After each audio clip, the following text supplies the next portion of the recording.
Todos os membros do painel e as pessoas que tiveram coragem de fazer perguntas. Vamos continuar, então, com a apresentação do nosso keynote, 6 ou meia dúzia, porque é importante padronizar a internet. Então, gostaria de convidar Paulo Lucente, Principal Network Tool Developer no NTT Data, para vir aqui para o palco. Ele está aqui conosco. Ele vai compartilhar a sua experiência na padronização da internet de diferentes perspectivas. Paulo, bem-vindo. Você tem a palavra. Obrigado.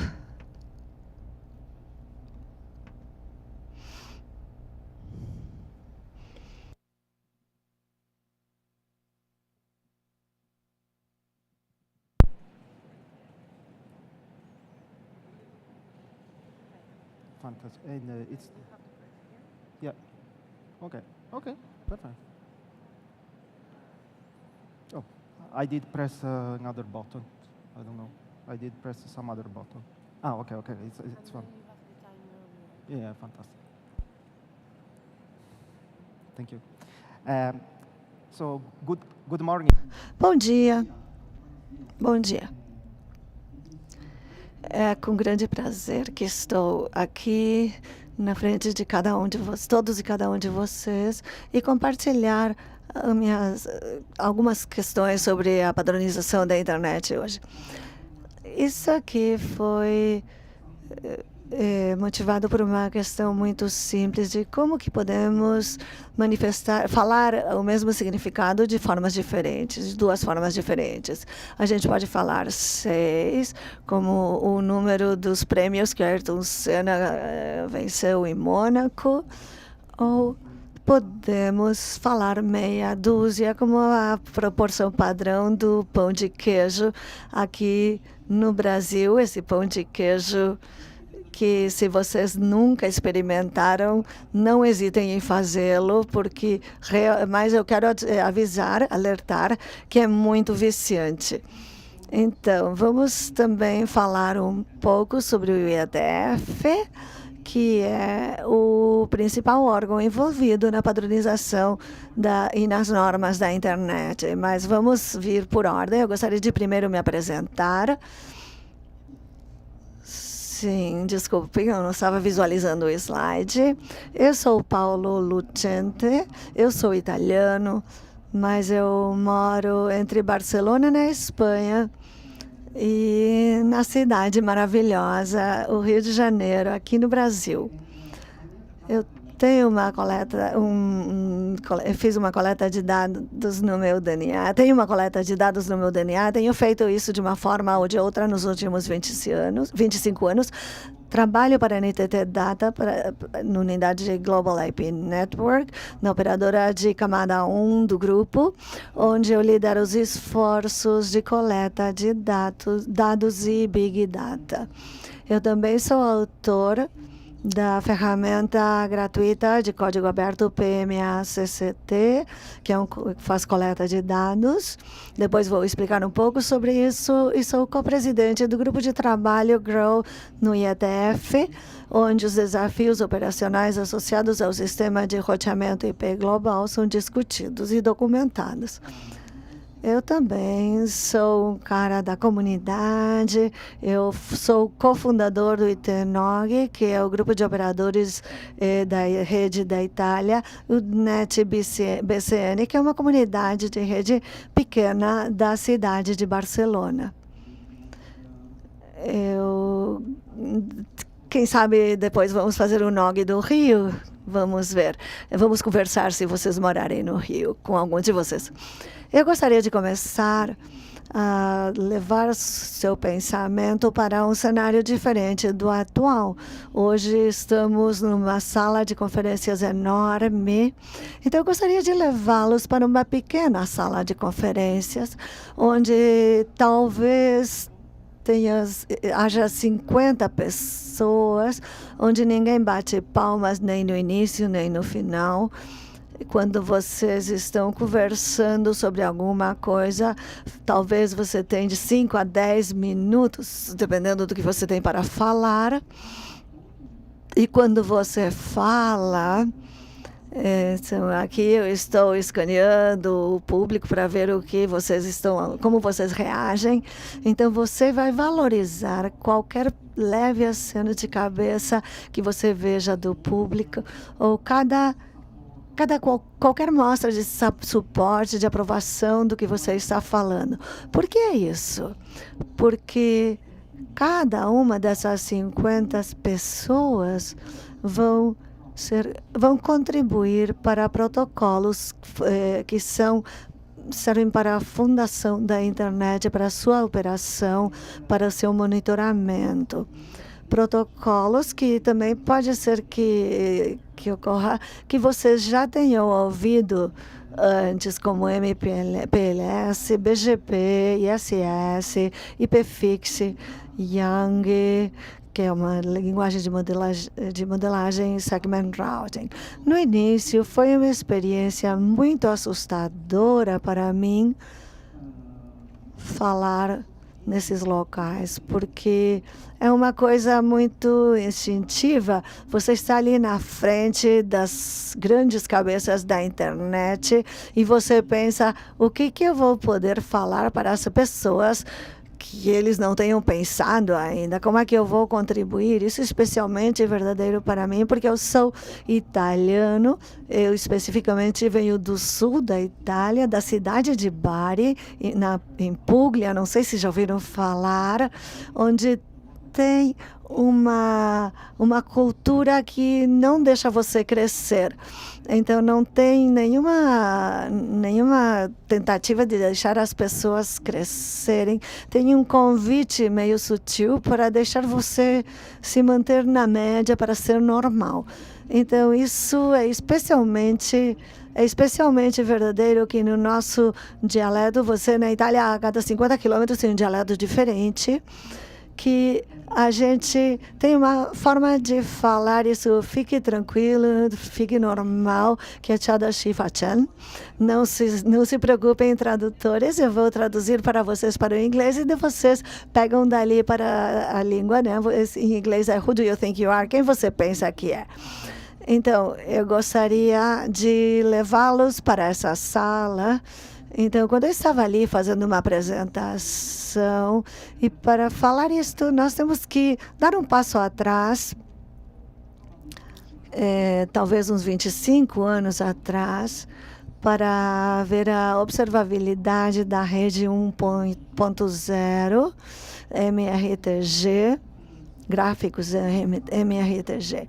Há uns 25 anos eu comecei com a coleta de dados. Essa vai ser uma história que vai ser muito ligada à coleta de dados, porque é a minha especialidade, por um lado, e por outro é porque, no fim das contas, a coleta de dados é uma coisa que todos nós fazemos. Todos vocês também fazem coleta de dados de uma forma ou outra. Então, naquela época, eu trabalhava para um pequeno provedor de serviços da internet em Bari, na minha cidade. E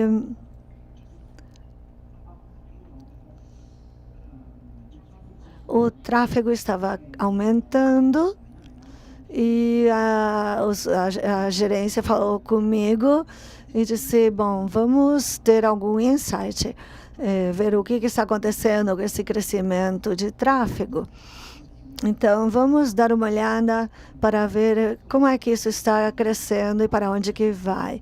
Então, aí eu construí meu próprio coletor de tráfego. Isso depois se transformou na primeira encarnação do PMA-CCT, o software PMA-CCT. O que é isso? Eu já referi algumas vezes. É minha própria ferramenta de coleta de dados que eu criei em torno do início dos 2000. Era gratuito, era de código aberto. E foi assim, um software que ainda se mantém e se desenvolve hoje com intercepções com todos os diferentes, com base nas diferentes normas, padrões. Então, eu devo dizer que ainda está sendo desenvolvido hoje e se distingue por seu próprio nome, que é impronunciável. Eu quero lhes dar o desafio de falar esse PMACCT rapidamente, depois de tantos anos. E, de fato, é um polpo muito bravo. E ele coleta, entre outros, NetFlow, SFlow, IPFix, BGP, BMP. E ele é então, ele consegue funcionar com eles, e mais recentemente com a encarnação dos protocolos de telemetria de fluxo de nova geração, como YangPush, NetFlux e Fix. E por que eu comecei a escrever o PMA-CCT? Porque, bom, era o ano 2000 e não havia forma, não existia uma ferramenta existente que me permitia agregar e manipular os dados do tráfego da rede. Então, a única forma era escrever todos os dados e depois fazer a mineração. Mas eu não queria gastar tanto dinheiro dos meus chefes, nem tantos gigabytes ou terabytes. Nos anos 2000 também era bem caro. Então, o que chegou ao resgate foi o Cisco NetFlow. Eu tive a sorte, há 25 anos, de trabalhar com o Cisco e estes dispositivos que a gente tinha, que estavam executando o protocolo Cisco NetFlow. E se vocês não conhecem o protocolo, não tem problema, eu vou dar um pouco de informação em algumas palavras. É um protocolo onde nós podemos criar um cachê de dados. Então, todos os pacotes que vão passando pelo roteador, eles acabam sendo resumidos. É resumido como, por exemplo, em 1/5, uma fonte, ou o endereço IP de fonte ou de destino, ou o IP protocol. E acaba somando contadores de pacotes e bytes, e aí exportava os dados para um coletor que recebia esses dados. E nós podíamos guardar de forma histórica ou manipular da forma que quiséssemos. Agora vamos falar um pouco sobre a padronização. Cisco NetFlow era uma tecnologia da Cisco, e a Cisco NetFlow foi documentado abertamente em 2004 pela IETF. Vamos lembrar o que estávamos dizendo antes, que é a Força Tarefa de Engenharia da Internet, a IETF. Basicamente é a fábrica que imprime os padrões da internet, como o BGP, ISS, etc. Então, por que a Cisco fez isso?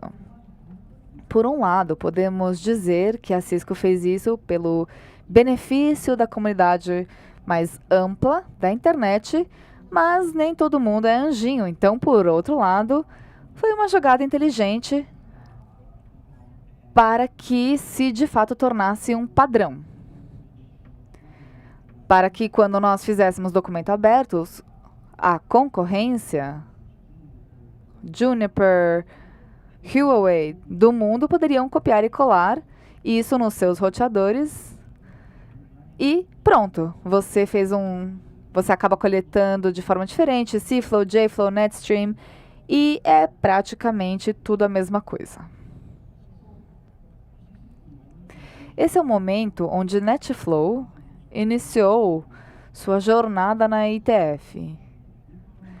Houve um concurso de beleza, porque NetFlow não foi o único protocolo que existia naquela época para fazer isso. Então, de coletar o fluxo de tráfego e fazer a sua exportação. Então, foi escolhido como protocolo base para IPFix. O protocolo IETF para o ITFlow e a sua exportação, que é uma versão generalizada e melhorada do NetFlow, e assim o IPFix se tornou a versão aceita. o padrão da internet. Podemos dizer que o IPFix é onipresente e pode ser encontrado em praticamente todos os dispositivos que se conectam à internet. E se algum dispositivo não faz isso, eu recomendo que vocês não comprem esse dispositivo, porque você vai estar cego, não vai saber de onde vem o tráfego nem para onde vai. Eu aprendi isso há 25 anos. Enfim, durante esses 15 anos, o início da minha jornada no ano 2000 até 2013, acreditem que, como desenvolvedor de um software coletor, eu já vi muita coisa. Muita mesmo. E tudo se resume principalmente a diferenças de implementação devido a interpretações liberais do que é bom, porque podem existir algumas lacunas e nós precisamos preencher essas lacunas. Então, um engenheiro pode pensar que para preencher essa lacuna devemos fazer de uma forma e outro engenheiro pode pensar que deveria ser feito de uma forma diferente. E o fato era que o Cisco NetFlow e as suas especificações de 2004 não estavam completas. E também porque Cisco NetFlow era um protocolo que só estava ajudando algumas pessoas na época. Então o efeito no meu software foi que eu não consegui ter uma única forma de coletar os dados de todos os fornecedores. Eu tive que tentar descobrir que roteador estava exportando certos dados, etc. Então, se vocês conhecem um pouquinho sobre o software, que o código seja mais complexo ou mais longo, tem certas implicações. É necessário ter mais tempo para o seu desenvolvimento, o código pode ter mais probabilidade de ter bugs, temos mais tempo de teste, e tudo isso quer dizer que precisamos de mais tempo e de mais dinheiro. Vou colocar entre aspas, isso é apenas um monitoramento e um protocolo de monitoramento. Então, imaginem a mesma abordagem para um protocolo de roteador. A consequência vai ser um desastre. E aí você pode ter SLAs que estão faltando. É necessário colocar muitos fundos para resolver muitos bugs. Então, a primeira coisa que eu gostaria de oferecer hoje, a primeira conclusão, é que a internet, para funcionar de forma confiável, com custo-benefício e estavelmente, ela precisa de padronização. A sua base precisa de padronização. Ok, mas como funciona a padronização? Como dissemos, é uma coleta de specs. Nós começamos escrevendo um documento, ou seja, são especificações. Você tem o documento porque você tem uma ideia. Não é uma ideia legal que você teria de manhã, você está cantando no chuveiro e a ideia que te faz rico. Não é isso, tá? É uma ideia diferente. Geralmente você tem um problema a resolver. Você é um operador, ou você é um provedor, ou é um operador trabalhando com um provedor. E, essencialmente, não existe especificação disponível que resolva o seu problema. Então, o que você faz? Você escreve uma nova especificação. Então, o que você faz é começar com um documento e você vai por iteração. Você recoleta feedback, você aceita críticas, feedback, mudanças editoriais, e você vai levando esse documento a ser um padrão da internet. Nenhum documento na padronização da internet e na IETF é simplesmente uma frase.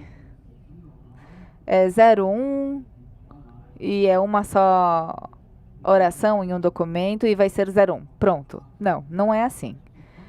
Então, primeiro, é preciso lembrar que quem vai estar lendo esse documento talvez não conheça muito bem o problema, o espaço que nós estamos falando. Então, é preciso ter um resumo, uma introdução. E depois, o centro, o núcleo do documento é técnico, então você explica a motivação do trabalho e coisas assim, e em algum momento você diz, não sei, deveria ser 01. E o que você definir na padronização, nesse documento de padronização, você está tocando várias partes em movimento que já existem. Então, todo documento precisa de considerações operativas, considerações de segurança, de padronização, porque talvez vai tocar alguma coisa, vai mudar alguma coisa que já estava padronizado. Então, é uma cadeia. E também é preciso contextualizar os trabalhos que estão realizando com trabalhos já existentes, ou em andamento, então é necessário ter referências bibliográficas. Então é importante dizer que mesmo na definição de um bit, podemos ter 5 folhas de texto. Falando em tempo, para definir aqui o 01, que está o protocolo existente, que o protocolo já faz parte de outros protocolos e você só quer definir um para mudar o processo iterativo da padronização, pode demorar até 1 ano para finalizar. E se em vez disso você quer melhorar um protocolo ou editar um protocolo, você tem a versão 3 e você quer fazer a versão 4. Então, são algumas mudanças. Não é apenas um bit. São vários. Você vai mudar vai ter uma melhoria comparado com a versão atual. Pode levar 10 ou 20 iterações. Então, isso quer dizer que vai demorar vários anos. Imaginem ainda que você quer definir um novo protocolo desde o início. Bom, e aí pode levar até 5 anos. Então, a questão é que existem prós e contras com a padronização.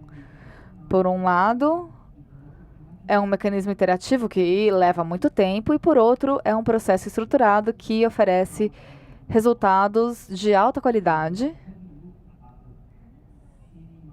E tendo analisado este assunto de várias perspectivas, também com revisores de diferentes experiências e com certeza de diferentes setores da indústria, entendemos que nem tudo é perfeito. Temos que lembrar a lição que ofereci antes. Quais seriam as consequências da rotulagem da padronização como um processo longo e complexo, e pensar que é melhor eu te dou a minha API, você me dá a sua API, nós normalizamos os dados e a gente se entende. Bem, fazer isso com a base da internet, com a definição do protocolo, pode ter consequências que vão acabar sendo um desastre. Eu realmente acho que a gente deveria se manter na padronização. Eu estou a favor da padronização e não podemos deixar isso de lado.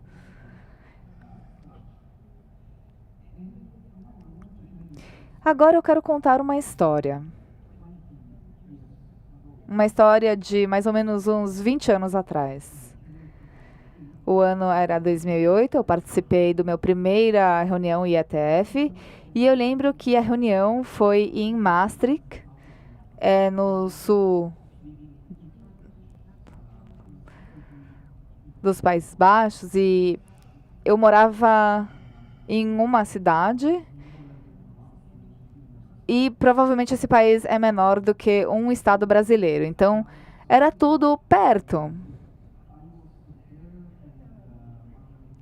Eu estava lá, os meus chefes não estavam apoiando a minha curiosidade de ETF, então eu tive que fazer uma viagem meio punk. Eu tive que sair no primeiro trem do dia.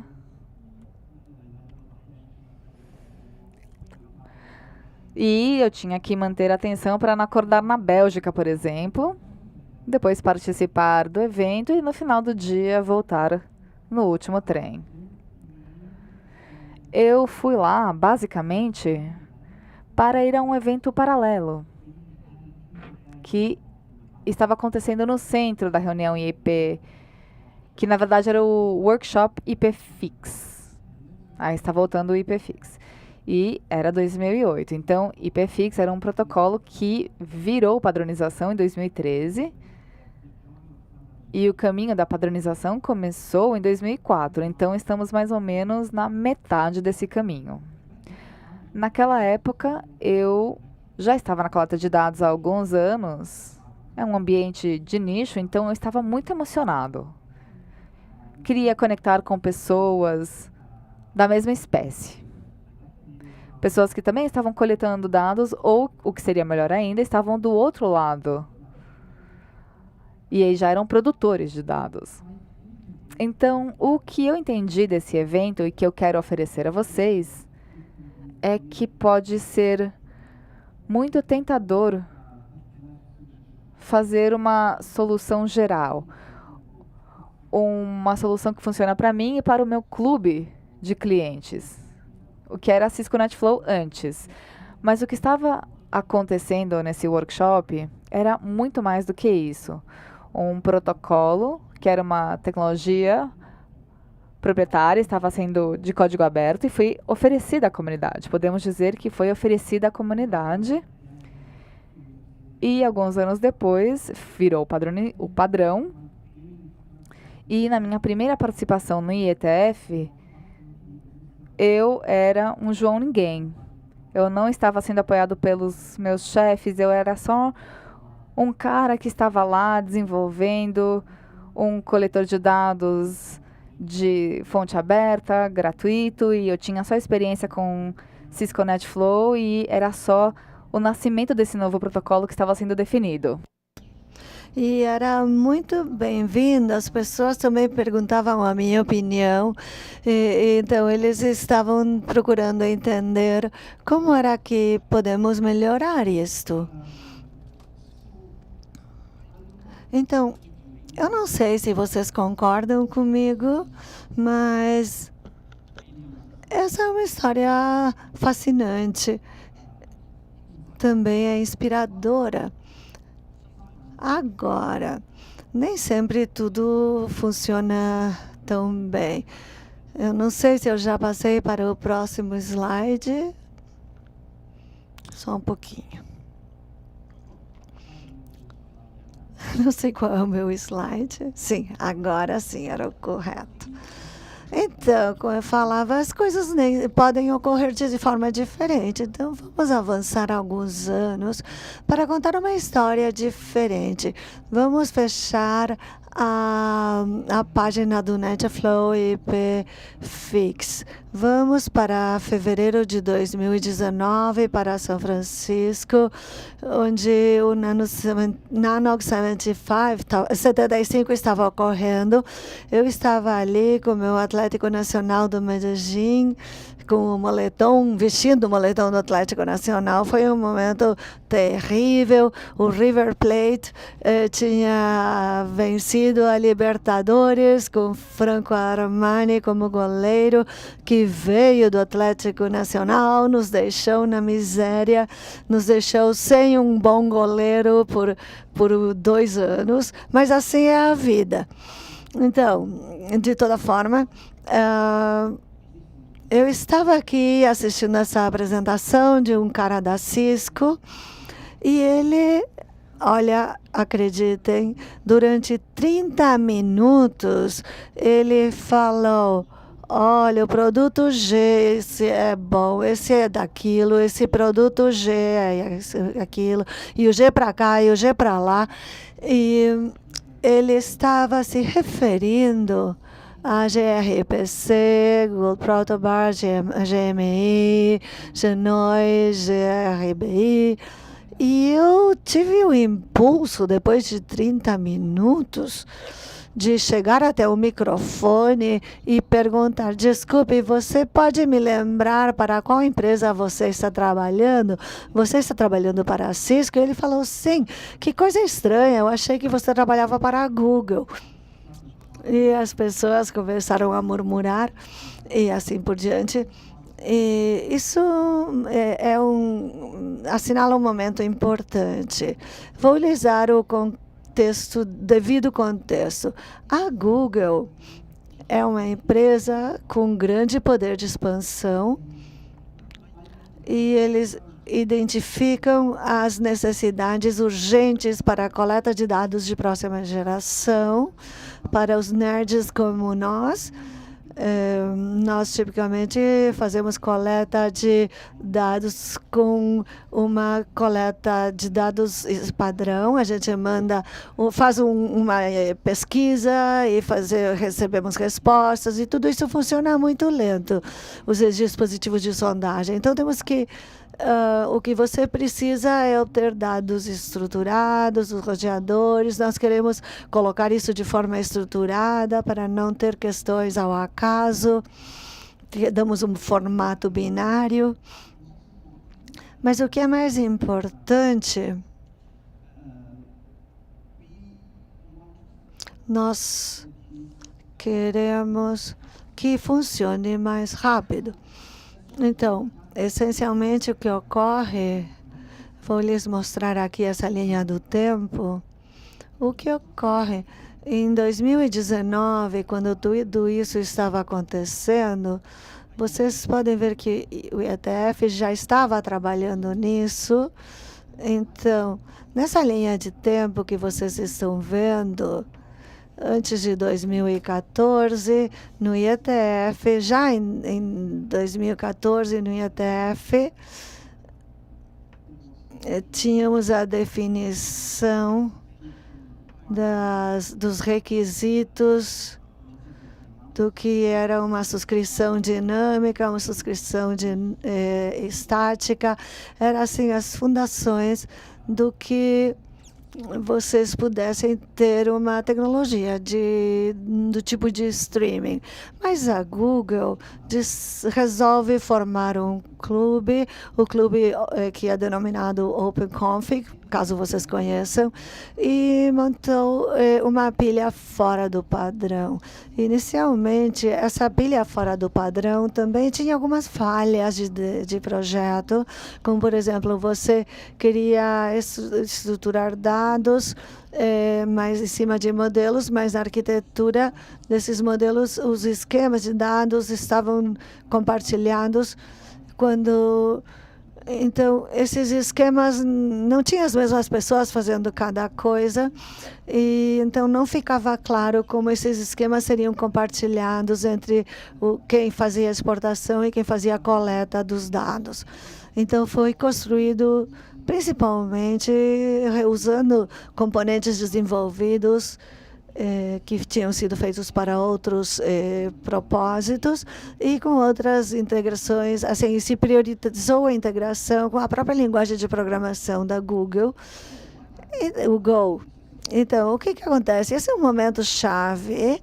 A Google, não é a Google, mas é o clube, vende essa solução para alguns fornecedores mais preguiçosos. Quando eu falo assim preguiçosos, pensem no Cisco, no Juniper, Nokia, que eles já falam: olha, vocês devem implementá-lo. E sabe o que acontece? Essas empresas, Cisco, Juniper, Nokia, eles já só fazem, implementam, não é perfeito, eles não fazem perguntas como, por exemplo, isso aqui é um padrão, isso vai se tornar um padrão.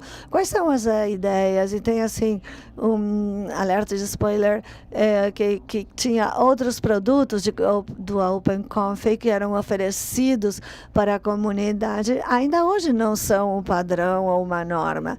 Então, por que os provedores faziam isso, os fornecedores faziam isso? Porque temos um grande cliente potencial, com capacidade de expansão. Então, todos os fornecedores, tudo o que eles queriam era cumprir as PFs dos clientes, para alimentar assim essa questão de que você entrega um documento e você tem que cumprir tudo isso. Você tem que cumprir tudo isso para a pilha de OpenConfig. E se você não tem isso, então você não está cumprindo e você fica fora e você vamos comprar da concorrência. Então, os fornecedores, sem fazer nenhuma pergunta, eles implementaram isso e eles tinham assim essa miragem de uma opção e aí fecharam o círculo. As pessoas com influências e poder e os fornecedores que só executam. Agora pensem em dois fatos.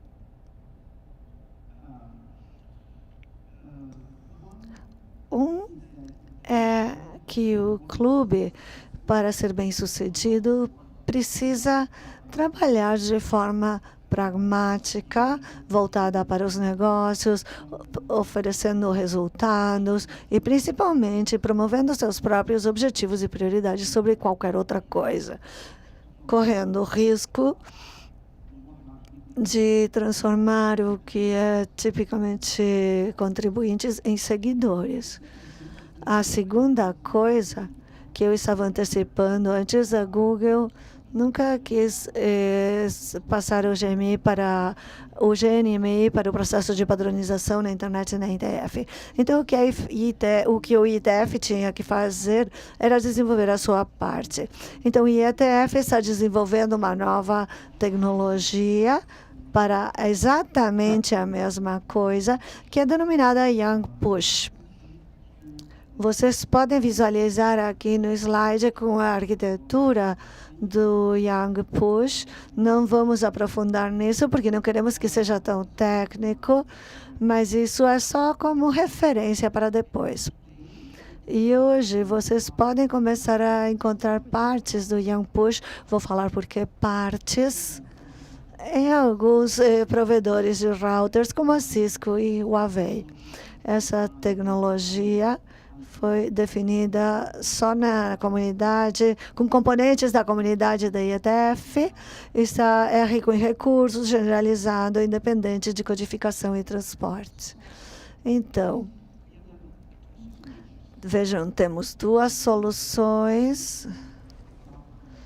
Vou começar pelo que eu acho que é mais importante, é que eu sou a favor de que existam alternativas. Para mim, Paulo, duas alternativas é necessário. É preciso que sempre haja duas alternativas. Por exemplo, pense no SPF e no ISS, por exemplo.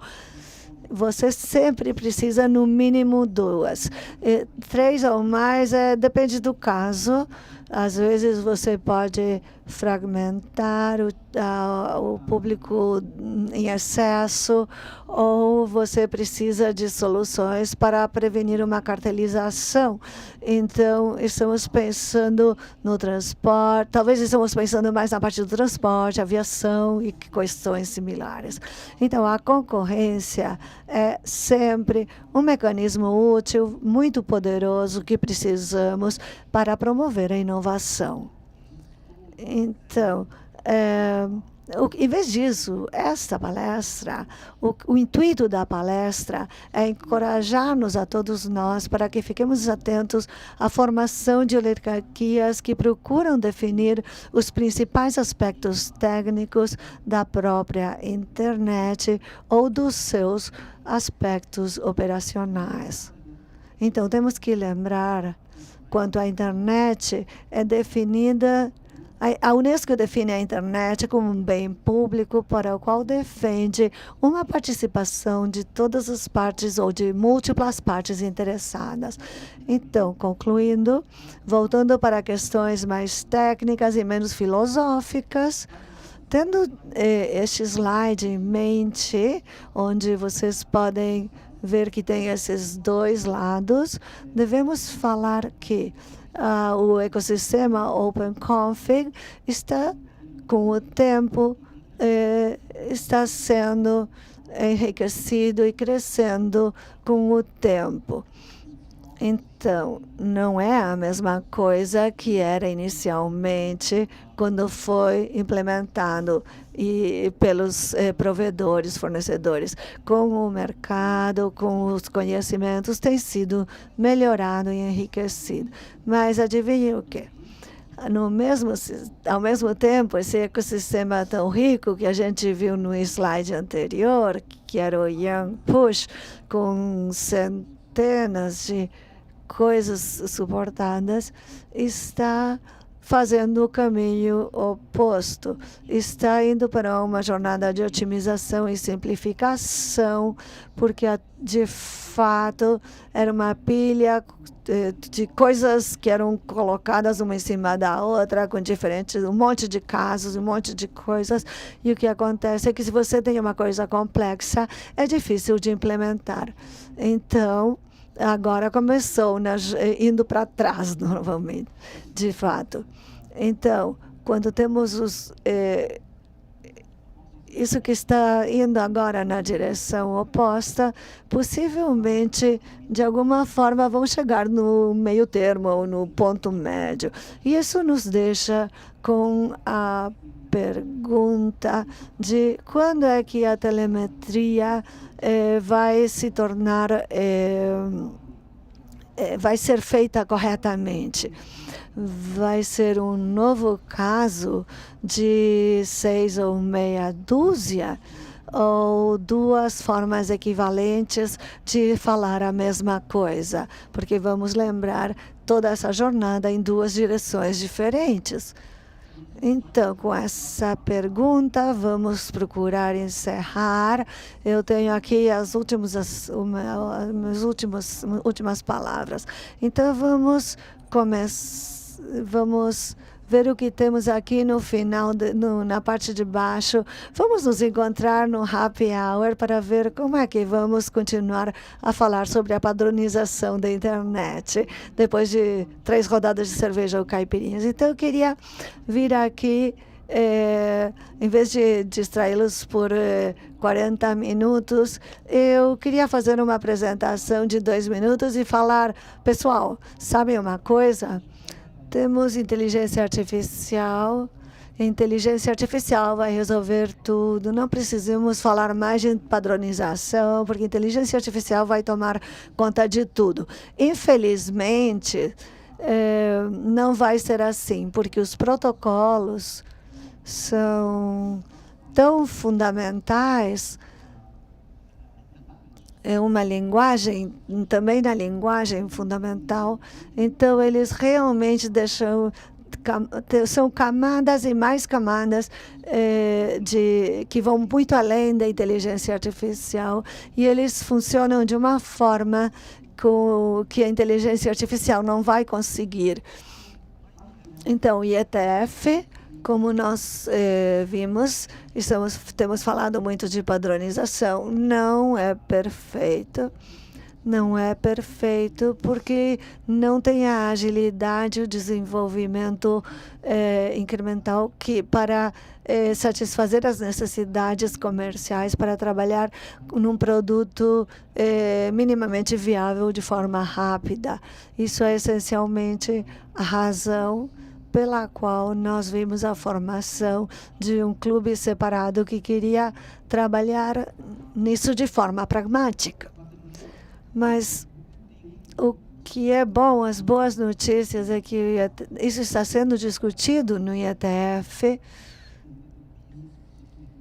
E essa questão específica foi identificada e, de fato, foi um dos resultados do encontro AEB, que é uma dessas reuniões onde o IETF se reúne com operadores, diferentes pessoas da indústria, para ver o que a gente fez bem e o que a gente não fez bem nos últimos anos. E um deles foi exatamente isso. Temos que trabalhar de forma mais pragmática, mas a questão mais importante do IETF é que ele faz todo um processo de tomada de decisão que, embora tenha que ser pragmático, ele ver toda a estrutura, o processo que eu descrevi antes. As questões são discutidas e o que é importante é que todos têm a possibilidade de explicar as suas preocupações, e isso é muito importante. Então, como últimas palavras para hoje, eu queria falar que a questão da padronização, a normatização, não é só uma questão minha, como eu referi, mas depende de todos nós, de todos vocês, e eu queria que isto aqui fosse uma coisa que vocês levam consigo hoje. Para participar do IETF, não precisam de dinheiro, não precisam de viagens necessariamente. Tudo está tão estruturado e organizado que vocês podem participar em todos os aspectos do IETF, do início até o fim, nas revisões, proposta de ideias, do seu gabinete, do seu sofá. Então, certamente vamos ter uma reunião na Austrália e vocês gostariam de fazer uma palestra nesse encontro. Vocês estão em São Paulo, vocês não vão poder participar porque vai acontecer no meio da noite, mas mesmo que vocês tomem uma cerveja a menos, tudo vai dar certo. Então, o que vocês precisam para participar com a padronização da internet, as normas da internet? Para o IETF é assim, compromisso e tempo. Se você tiver ambas, e principalmente tempo, que é um dos recursos mais preciosos, então não hesitem em contribuir para a padronização da internet, porque isso vai ser no benefício da comunidade maior da internet, que somos todos nós. Muito obrigada.